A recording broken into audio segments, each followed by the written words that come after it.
ایک فقیر کا اللہ پر بڑا عجیب سا بھروسہ تھا۔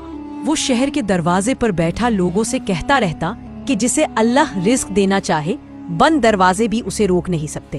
اتنے میں بادشاہ کا ایک سپاہی گزرا اور غصے سے بولا کہ اگر اتنا ہی بھروسہ ہے تو کل بادشاہ کے سامنے مانگ کر دکھانا۔ فقیر ہنس کر بولا کہ میں بادشاہ سے نہیں، سب کے رب سے مانگتا ہوں۔ سپاہی نے جا کر یہ بات بادشاہ کو بتا دی۔ بادشاہ نے فوراً حکم دیا کہ فقیر کو صبح دربار میں حاضر کیا جائے۔ اگلے دن فقیر بادشاہ کے سامنے کھڑا تھا۔ بادشاہ نے طنز بھرے لہجے میں پوچھا کہ بتا کیا چاہیے۔ فقیر نے سر جھکا کر کہا کہ آپ سے کچھ نہیں، میں نے تو اللہ سے مانگا ہے، وہ چاہے گا تو آپ بھی ذریعہ بن جائیں گے۔ ابھی بادشاہ ہنس ہی رہا تھا کہ ایک قاصد دوڑتا ہوا دربار میں داخل ہوا۔ اس کے ہاتھ میں چمکتا ہوا فرمان تھا۔ فرمان میں لکھا تھا کہ خراسان کا حاکم فقیر کے لیے سونا اور اناج بھیج چکا ہے، کیونکہ اسے خواب میں حکم ہوا تھا کہ میرے بندے کا رزق تمہارے ہاتھ سے پہنچاؤ۔ یہ پڑھ کر بادشاہ کا چہرہ اتر گیا۔